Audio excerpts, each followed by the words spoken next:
Halo para sobat Kristus, jumpa lagi bersama Pakat Dadakan. Kali ini kita akan bersama membahas tentang kitab suci dan tradisi yang akan terbagi menjadi 3 bagian, 3 part. Saat ini kita akan melihat bersama part 1 ya, kitab suci dan tradisi. Part satunya adalah tentang kitab suci, khususnya Perjanjian Lama.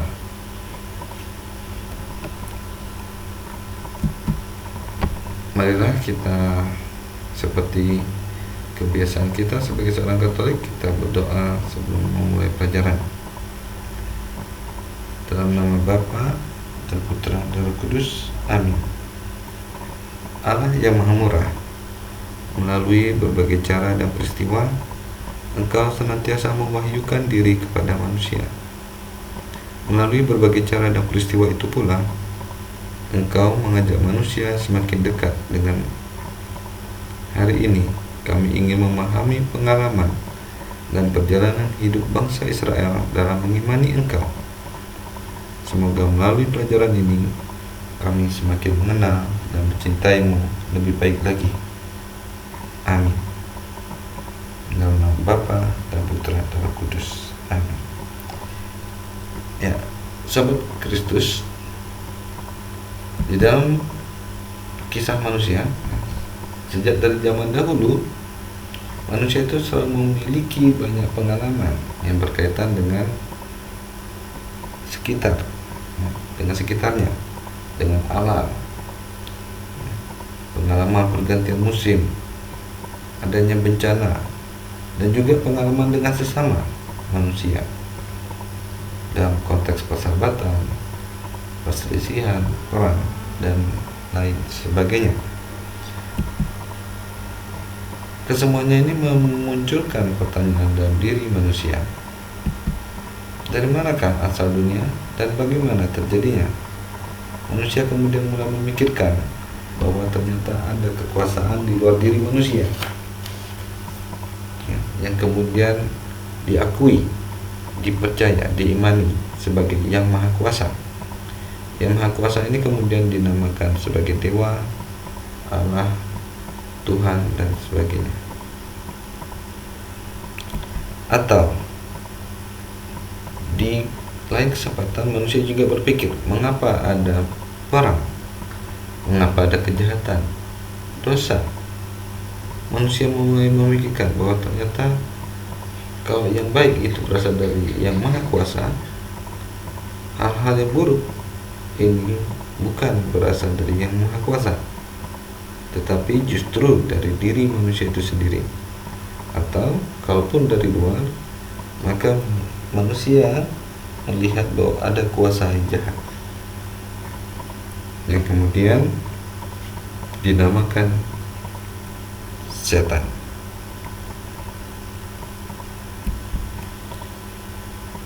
Dalam pemikiran manusia selanjutnya, penemuan bahwa alam itu berasal dari Allah dan segala yang jahat itu berasal dari manusia atau si jahat, maka penemuan ini kemudian menjadi keyakinan yang kuat bagi suku bangsa itu, bagi kelompok itu. Keyakinan inilah kemudian turun-temurun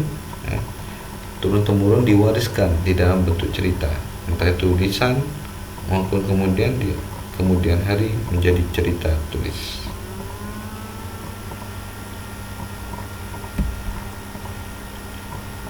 Nah, sobat Kristus, bagi seorang Katolik, cerita-cerita ini, jawaban-jawaban tadi, pemikiran-pemikiran tadi yang untuk menjawab pertanyaan-pertanyaan manusia tadi, kemudian dapat kita temukan dasarnya dari kitab suci dan tradisi. Kedua hal ini menjadi tolak ukur dari iman kita sebagai seorang Katolik. Kita lihat kitab suci, Alkitab. Kitab suci orang Katolik ada satu, hanya satu kitab suci orang Katolik yang terbagi menjadi dua bagian. Bagian ini kemudian diberi judul, diberi nama Perjanjian. Maka dua bagian itu adalah Perjanjian Lama dan Perjanjian Baru. Kitab Perjanjian Lama yang akan kita bahas sekarang itu keseluruhannya merupakan kitab iman. Kitab iman siapa? Kitab iman bangsa Israel. Kitab Perjanjian Lama, kitab suci Perjanjian Lama itu bukan riwayat hidup, bukan tulisan sejarah dari seseorang tokoh atau bahkan juga sejarah bangsa Israel. Memang tokoh-tokoh dalam kisah-kisah Perjanjian Lama itu bisa saja merupakan tokoh sejarah yang bisa kita temukan dalam kisah sejarah dan mempunyai latar belakang sejarah. Tetapi inti dari cerita tokoh sejarah tersebut itu mau menceritakan tentang iman dari bangsa terpilih tersebut, yaitu bangsa Israel. Kisah Perjanjian Lama kemudian bisa kita lihat lagi kisahnya itu dalam dua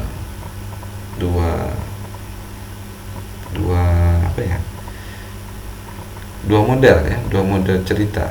Yang satu kisah prasejarah, yang kedua kisah sejarah. Kisah prasejarah ini menceritakan kisah-kisah yang tidak bisa atau belum dapat dibuktikan secara sejarah di luar sejarah manusia yang diketahui. Kisah-kisah itu tentang apa saja? Ada kisah penciptaan, kisah manusia pertama, dosa pertama, sampai tentang kisah menara Babel. Yang di dalam kitab suci Perjanjian Lama dapat kita temukan dalam kitab Kejadian bab 1 sampai bab 11. Nah, di bab 12 kisah sejarah tokoh-tokoh yang bisa ditemukan dalam sejarah dunia itu dimulai dari kisah Bapak Abraham yang hidup di sekitar tahun 2000-an sampai 1800-an sebelum Masehi. Nah, sejarah bangsa Israel dalam kitab suci Perjanjian Lama ini kemudian diceritakan sampai menjelang kelahiran Yesus Kristus. Atau kalau di dalam kitab suci kita temukan dalam kitab Kejadian bab 12 sampai akhir kitab suci Perjanjian Lama. Nah, bagaimana penyusunan kitab suci Perjanjian Lama? Ada berbagai periode, ya, ada banyak periode dalam penyusunan. Dimulai dari periode yang pertama itu tentang bapak-bapak bangsa, periode hidup bapak-bapak bangsa. Ya, periode ini adalah periode dalam kisah sejarah. Ya. Bapak-bapak bangsa Israel adalah Abraham, Ishak, dan Yakub. Ya. Bapak-bapak bangsa ini kemudian meneruskan ceritanya, meneruskan keyakinannya, imannya kepada Allah, pada keturunannya, sehingga para keturunannya kemudian mengenal Allah sebagai Allah Abraham, Allah Ishak, dan Allah Yakub. Nah, kisah Abraham, Ishak, dan Yakub itu dimulai dari kisah panggilan Abraham, ya, beserta janji Allah pada Abraham, sampai pada kisah Yakub dengan ke-12 anaknya yang dapat kita temukan ceritanya dalam kitab Kejadian bab 12 ayat 50 sampai bab 50. Ya. Kejadian bab 12 sampai bab 50. Walaupun pada periode ini belum ada sumbangan tulisan, ya, tetapi kisah lisan itu sudah ada. Periode kedua, periode sejarah bangsa Israel mengungsi ke Mesir, diperbudak di Mesir, dan kemudian dibebaskan dari Mesir sampai akhirnya mereka menerima perjanjian di Sinai. Mereka membuat perjanjian di Sinai. Nah, kisah ini dapat kita baca di dalam kitab Keluaran bab 19 ayat 24 sampai bab 24. Pada periode ini, kisah bapak-bapak bangsa tadi, periode pertama, itu ditambahkan dengan kisah dari periode ini, ya. Nah, sumbangan tertulis teks dari periode ini adalah mungkin sekali rumusan pendek 10 perintah Allah itu sudah ada rumusan tertulis. Periode ketiga, perebutan tanah Kanaan dan zaman Hakim. Periode tahunnya silakan dilihat sendiri, ya. Di mana diawali dari kisah pengembaraan di padang gurun selama 40 tahun dari Gunung Sinai sampai pada Musa wafat. Dilanjutkan dengan perebutan tanah Kanaan di bawah pimpinan Yosua pengganti Musa, ya, lewat perang dengan bangsa Filistin dan penduduk Kanaan. Dan setelah Yosua wafat, Israel kemudian dipimpin tokoh-tokoh yang diberi gelar hakim. Sekali lagi, pada periode ini cerita lisan mendominasi dan beberapa hukum, tetapi dalam bentuk kitab suci masih belum ada. Periode keempat, periode satu kerajaan. Disebut satu kerajaan karena bangsa Israel kemudian memiliki bentuk sistem pemerintahan kerajaan yang dipimpin oleh satu raja. Nah, ada 3 raja bergantian, Saul, Daud, dan Salomo. Bergantian itu maksudnya, ya, Raja Saul diganti oleh Raja Daud diganti oleh Raja Saul. Mereka dilantik oleh hakim terakhir dan terbesar, yaitu Samuel. Pada periode kerajaan ini, kerajaan Israel menjadi bangsa yang disegani di wilayahnya dan memiliki wilayah yang luas. Nah, sebagian besar kisah lisan yang sudah ada dari 3 periode sebelumnya itu mulai ditulis, bahkan termasuk kisah prasejarah, kisah penciptaan, dosa pertama, Kain Habel, Nuh, Menara Babel, sampai kisah bapak-bapak bangsa, pembebasan dan perbudakan di Mesir, kisah pergantian raja, dan juga beberapa bagian Mazmur yang diyakini ditulis oleh Raja Daud. Periode kelima, periode 2 kerajaan. Setelah raja terakhir Salomo wafat, terjadi perpecahan kerajaan menjadi 2. Bangsa Israel tidak lagi memiliki sistem satu kerajaan, tapi menjadi 2 kerajaan, yaitu kerajaan utara yang disebut kerajaan Israel dan kerajaan selatan yang disebut kerajaan Yehuda. Pada periode ini banyak muncul nabi-nabi yang menyuarakan kehendak Allah, yang menegur raja, mengingatkan raja, dan juga tentu saja bangsa Israel tentang perjanjian dengan Allah. Nabi yang muncul contohnya Nabi Elia, Nabi Elisa, Amos, dan sebagainya. Periode ini diakhiri dengan runtuhnya kerajaan utara yang kemudian rakyatnya dibuang ke Asyur. Sumbangan periode ini bagi perkembangan kitab suci adalah tambahan mengenai kisah bapak-bapak bangsa, Musa, dan pembebasan Israel. Lalu muncul tulisan tentang pewartaan para nabi dan kisah para nabi. Adanya kumpulan hukum-hukum yang bisa kita temukan di kitab Ulangan, tambahan Mazmur, dan tambahan kisah tentang Raja Israel. Kemudian di periode berikutnya, periode 6, periode bangsa Yehuda, periode kerajaan selatan yang masih berlangsung. Setelah kerajaan utara jatuh, kerajaan selatan yang masih berdiri akhirnya mengakhiri periode ini dengan kekalahan dari bangsa Babylon, ya, dan kemudian sebagian besar penduduknya dibuang ke Babylon. Periode ini ditandai dengan munculnya nabi-nabi, contohnya Nabi Yesaya, Nabi Yeremia. Nah, perkembangan kitab suci pada periode ini adalah penulisan tentang penciptaan,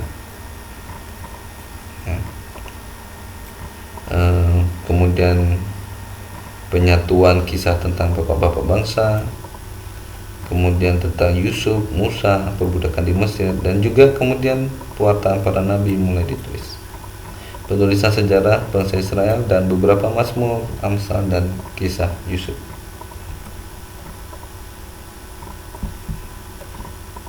Periode berikutnya, periode pembuangan. Setelah kehancuran kerajaan utara dan selatan,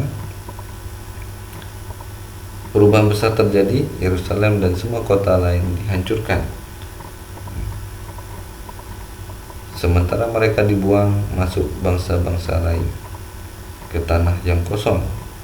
Nah, kemudian tidak sedikit juga yang bercampur dengan bangsa Israel yang tidak ikut dibuang. Keturunan mereka kemudian dikenal dengan nama Samaria, orang-orang Samaria. Nah, perkembangan kitab suci pada periode ini, kitab sejarah mulai diselesaikan, penulisan kitab ratapan sebagai wujud dari penyesalan karena mereka dibuang, penyelesaian berbagai tulisan mengenai hidup dan perbuatan para nabi, tambahan Mazmur, kemudian muncul tulisan-tulisan yang ditulis para imam, dan kemudian sebagian besar berupa hukum dan menjadi bagian dari kitab Taurat Imam. Periode ke-8, periode sesudah pembuangan. Pada tahun 538 sebelum Masehi, Israel kemudian akhirnya boleh pulang kembali ke tanah Kanaan, tanah janji, oleh Raja Persia. Raja Persia mengalahkan Babylon dan kemudian memberi izin untuk kehidupan beragama itu bebas, tetapi tidak boleh membangun kerajaan kembali. Dengan demikian, pada periode ini bangsa Israel berada dalam jajahan Persia. Sumbangan bagi kitab suci. Taurat telah diselesaikan seperti yang kita kenal sekarang. Kitab kenabian banyak telah selesai. Muncul tulisan kebijaksanaan, tulisan sejarah dan bentuk lain muncul, ya. Itu dimasukkan dalam 1 dan 2 Tawarikh, Ezra dan Nehemia, kitab Ezra dan Nehemia, serta muncul ratusan nyanyian yang akhirnya dari sekian banyak Mazmur bertambah dipilihlah sejumlah 150 Mazmur yang sampai sekarang kita kenal. Dua abad terakhir, Yehuda kemudian dijajah oleh Yunani yang mengalahkan Persia, dan kemudian dijajah oleh Romawi yang mengalahkan Yunani. Pada periode ini kemudian dituliskan kitab-kitab seperti Daniel, Esther, Tobit, Judith, Sirak, dan Kebijaksanaan Salomo, yang mana tulisan-tulisan ini ditulis dalam bahasa Yunani.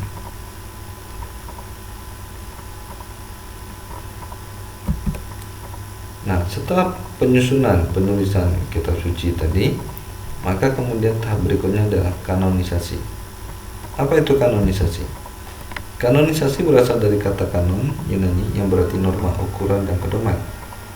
Maka kanonisasi itu dapat diartikan sebagai proses penerimaan kitab-kitab ke dalam kitab suci yang dipakai sebagai norma, ukuran, dan pedoman iman gereja. Kitab-kitab ini.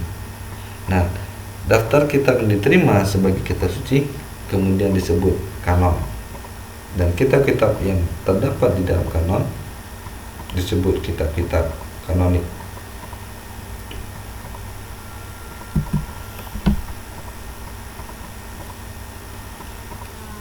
Semua kitab kanonik orang Yahudi yang ditulis dalam bahasa Ibrani itu diterima sebagai kitab suci, ya, atau maksudnya yang diterima sebagai kitab suci itu semuanya ditulis dalam bahasa Ibrani.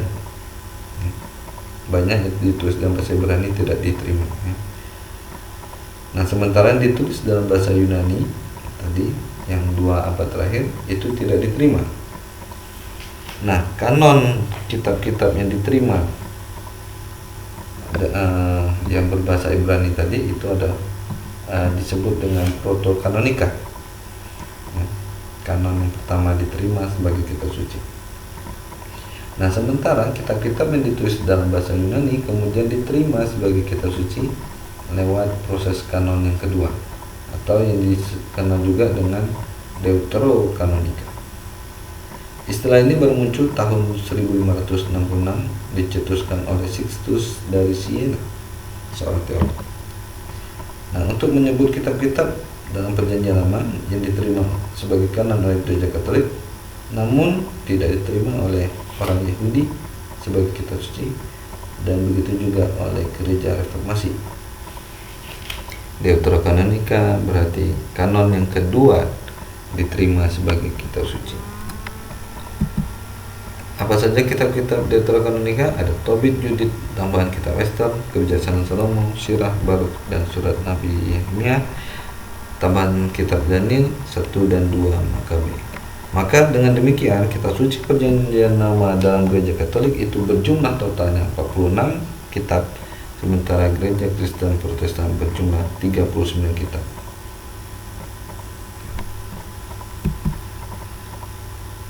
Bagaimana alurnya? Jadi kita sepaham alurnya. Yang pertama, penulis menuliskan apa yang dialami sejarah dan diimani oleh bangsa Israel, menuliskannya dalam terang rahmat Allah, roh Allah. Nah, kemudian tulisan-tulisan ini orang Yahudi menentukan sejumlah kitab yang diterima sebagai kitab suci, proto-kanonika. Nah, kitab-kitab tersebut diterjemahkan ke dalam bahasa Yunani dan ditambah dengan tulisan yang aslinya ditulis dalam bahasa Yunani, Deuterokanonika, dan kemudian diberi nama Septuaginta, kitab-kitab itu. Ini adalah pengelompokan kitab suci Perjanjian Lama. Pengelompokan kitab suci Perjanjian Lama berdasarkan isi, berdasarkan isi. Jadi ada 4 kelompok, ada 4 kelompok. Ada Pentateuch, ada sejarah, ada puisi dan hikmat, dan para nabi. Kitab-kitab Pentateuch ini sebenarnya juga merupakan kitab sejarah. Jadi bisa dikatakan ini juga satu kelompok. Puisi dan hikmat isinya tentu saja tentang puisi dan hikmat kebijaksanaan. Dan terakhir ada tentang para nabi.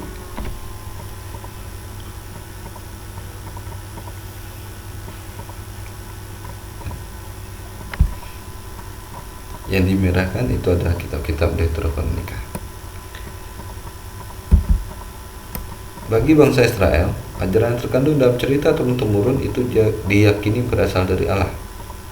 Maka, walaupun ditulis oleh manusia, ajaran tersebut adalah firman Allah. Firman Allah tersebut bukanlah firman langsung dari Allah, melainkan firman Allah lewat pengalaman dan penemuan bangsa Israel dalam seiring perjalanan sejarahnya, dan ditulis dalam berkat ilham dan bimbingan Roh Allah. Jadi, keseluruhan KSPL adalah kitab iman. Sejarah yang terdapat di dalamnya pun merupakan sejarah iman.